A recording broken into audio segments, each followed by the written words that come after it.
snowfall across the deep south, freezing temperatures in Florida, ice accumulations from Louisiana through the Carolinas. That is what we're looking at over the next 72 hours. I've examined the latest model data from the National Weather Service, the European model, and the GFS. And this pattern is developing exactly as forecast models predicted 5 days ago. High confidence in this forecast.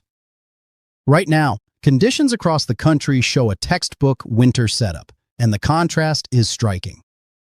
Across northern Illinois near Chicago, snow was falling sideways yesterday. Lake effect snow bands moving off Lake Michigan. Visibility reduced to near zero in some areas. That's the Arctic air mass we've been tracking. Northern Ohio saw 2 to 4 inches of snow accumulate in just a few hours overnight. The Lake Erie snow machine is running at full capacity this morning. Cold northwest winds across the lake generating continuous snow bands. Maine is experiencing something unusual for mid-January. It's raining, temperatures above freezing. That's a brief warm pocket ahead of the next system. By tomorrow, that changes back to snow. Meanwhile, the Deep South has been waiting. Alabama wants snow. Georgia is keeping fingers crossed. Savannah is hoping for accumulation. Cape Girardeau, Missouri might finally see snow after a quiet winter. The Shenandoah Valley in Virginia has been waiting for their first significant snowfall. That wait is about to end. Let's talk about what's driving this pattern, because understanding the meteorology helps you prepare. We have a strong Arctic high-pressure system centered over southern Canada. Surface pressure readings show 1,042 millibars. That's extremely strong for this time of year. This high is driving bitterly cold air southward across the Great Plains and into the Mississippi Valley. At the same time, we have moisture streaming northward from the Gulf of Mexico. A low-pressure system is developing along the northern Gulf Coast. As of 6 a.m. Central Time, surface observations show dew points in the low 60s across coastal Louisiana and Mississippi. That's plenty of moisture. When you combine Arctic air with Gulf moisture, you get winter precipitation. The question isn't if it will snow. The question is where the line between rain and snow sets up. The European model and the GFS are in strong agreement on timing. Both models show the system developing Wednesday morning along the Louisiana coast. By Wednesday afternoon, precipitation overspreads Mississippi, Alabama, and the Florida Panhandle. By Wednesday night, the system moves into Georgia and the Carolinas. Here's what makes this system particularly notable. The cold air is already in place. We are not waiting for the cold to arrive after the moisture. The Arctic air mass is sitting over the region right now. Temperatures this morning across northern Alabama are in the mid-20s. Central Georgia is seeing upper 20s. That's cold enough for snow. Let me break this down by region, because your specific location determines what you'll experience. Louisiana through southern Mississippi. You're looking at a transition event. Precipitation starts as rain Wednesday morning across the I-10 corridor. New Orleans, Baton Rouge, Biloxi, rain initially. As colder air filters in from the north Wednesday afternoon, rain changes to sleet, then snow. Northern parishes and counties see mostly snow. Southern areas see more rain and sleet. Ice accumulation is a concern along the transition zone. Quarter to half inch of ice possible on elevated surfaces. Northern Mississippi and northern Alabama. This is where the heaviest snow accumulations are likely. Models show 3 to 6 inches across this corridor. Tupelo, Tuscaloosa, Birmingham, Huntsville, Wednesday afternoon through Thursday morning. Snowfall rates could reach 1 inch per hour during the heaviest bands. Temperatures stay below freezing throughout the event. No melting. What falls accumulates. Central and southern Alabama, Montgomery, Mobile, Dothan. You start with rain Wednesday morning. By Wednesday afternoon, that transitions to sleet and freezing rain, then snow Wednesday evening. 1 to 3 inches of snow accumulation on top of ice. Roads will be treacherous. Power outages are possible from ice weight on trees and power lines. The Florida Panhandle faces a similar situation. Pensacola, Panama City, Tallahassee. Rain changes to sleet, then snow Wednesday afternoon and evening. 1 to 2 inches possible, with higher amounts inland. This is significant for a region that rarely sees measurable snow. Georgia is where this gets interesting. Northern Georgia mountains could see 4 to 8 inches. Dahlonega, Blairsville, Blue Ridge. Higher elevations in the Appalachians. The cold air damming effect enhances snowfall in the mountains. Metro Atlanta is on the edge. Models show 1 to 3 inches possible, but there's uncertainty. If the system tracks 50 miles further north, Atlanta sees mostly rain.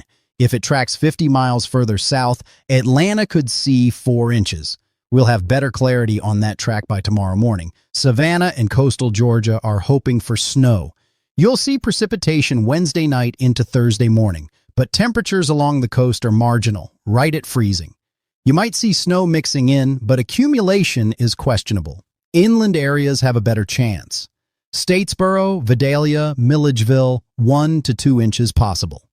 South Carolina faces the same challenge. Charleston, Myrtle Beach, Georgetown, coastal areas stay too warm for significant accumulation, but move inland. Columbia, Sumter, Florence, 2 to 4 inches possible.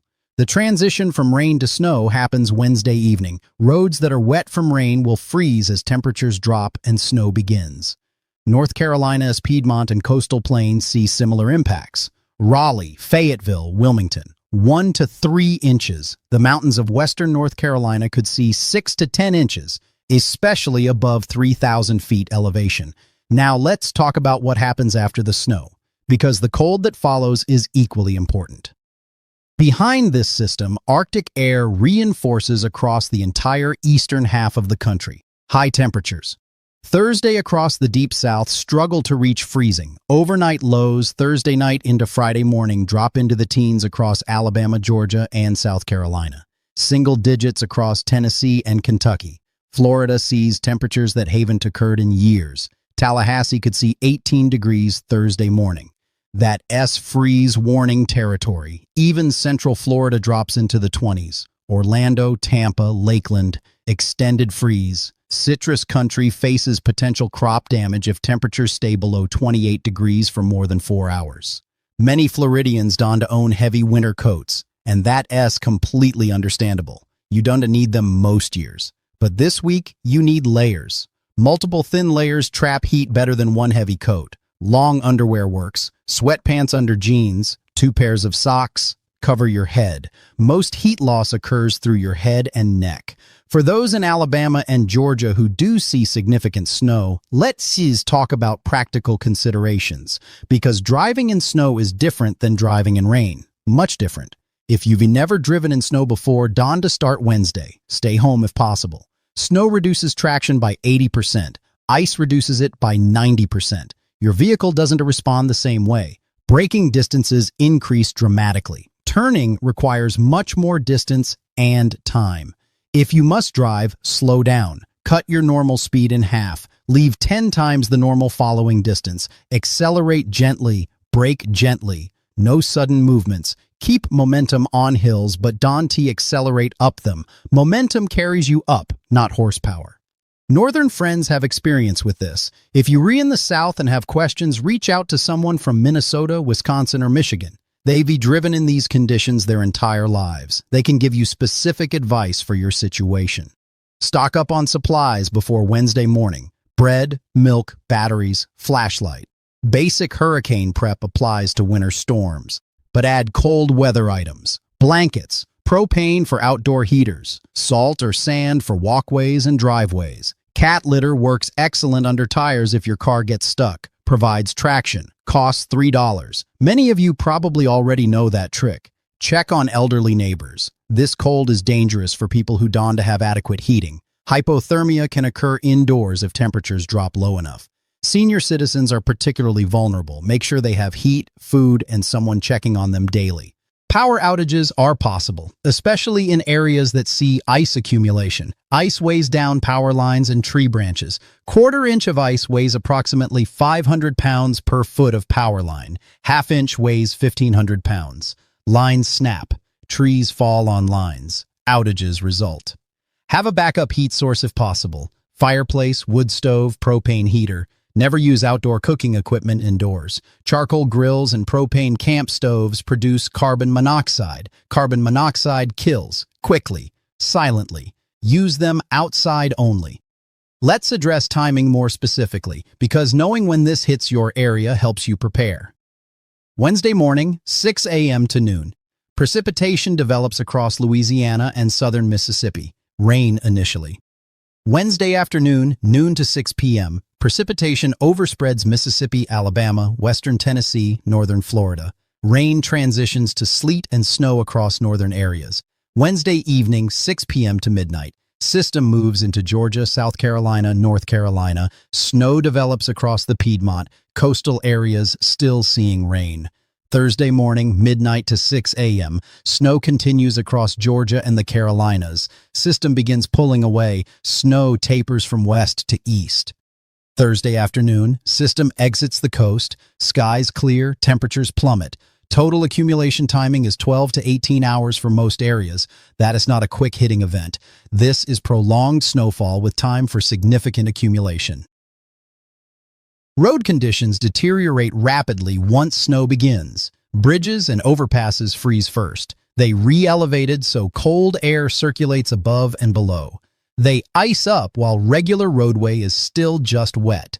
Approach all bridges with extreme caution, Wednesday afternoon and evening. Untreated roads become impassable with 3 to 4 inches of snow. Southern states don't have the same snow removal equipment as northern states. They don't need it most years. Salt supplies are limited. Plow trucks are limited. Once snow accumulates past a few inches, roads want to be cleared until the storm ends and equipment can catch up. School systems across Alabama, Mississippi, and Georgia will likely close Wednesday and possibly Thursday. Announcements usually come Tuesday evening. Monitor your local school district communications. Flight cancellations are likely Wednesday and Thursday across southern airports. Atlanta's Hartsfield-Jackson is a major hub. Delays there ripple across the entire country. If you have travel plans Wednesday or Thursday through Atlanta, Birmingham, New Orleans, or Memphis, expect disruptions. Check your flight status before heading to the airport. After the snow ends Thursday, the real challenge begins. That's when the dangerous cold settles in. And this isn't a one-day event. This cold air mass sticks around through the weekend. Thursday morning lows range from 0 to 10 degrees across Tennessee and Kentucky, 10 to 20 degrees across northern Alabama, Mississippi, and Georgia, 20 to 30 degrees across southern Georgia and the Florida Panhandle. Even South Florida sees 40s and 50s, which is cold for that region. Friday morning is even colder. Records could fall across multiple cities. Birmingham's record low for January 17th is 2 degrees, set in 1982. That record is threatened. Montgomery's record is 11 degrees, also threatened. Savannah's record low is 14 degrees, in range. Pipes freeze when temperatures stay below 20 degrees for extended periods. Outdoor pipes are most vulnerable. Hose bibs, irrigation systems, pool equipment, disconnect hoses, drain lines. Wrap exposed pipes with insulation or heat tape. Open cabinet doors under sinks to allow warm air circulation around pipes. Bring pets inside. This cold is life-threatening for animals. Dogs and cats cannot survive extended exposure to these temperatures. Even breeds adapted to cold struggle below 20 degrees. Provide warm shelter, water that won't freeze, extra food. Animals burn more calories staying warm. Livestock requires special attention. Horses, cattle, chickens, provide windbreaks. Ensure water sources don't freeze. Increase feed rations. Animals need extra calories to generate body heat. Check on them multiple times per day. This pattern is setting up because of a specific atmospheric configuration. The jet stream has buckled into a deep trough over the eastern United States. That trough allows Arctic air to pour southward unimpeded. At the same time, a ridge has built over the western states. Warm air pushes northward along the west coast while cold air dominates the east. This pattern remains locked in place through the weekend. Similar patterns have produced memorable winter storms in the Deep South. The blizzard of '93, March 1993, Alabama and Georgia saw 10 to 15 inches of snow. Record cold followed. The January 2016 winter storm.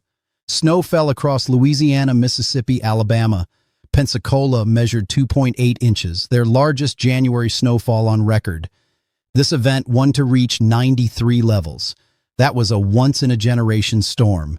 But this is significant. Rare winter storm for the Deep South means exactly that. These don't happen often, maybe once every 5 to 10 years. Take it seriously, but don't panic. You've handled weather challenges before.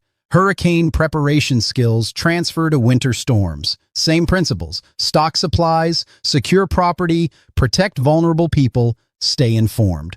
Forecast uncertainty exists primarily around exact track and timing. A 50-mile shift north or south changes snow totals significantly for metro areas like Atlanta, Birmingham, and Montgomery.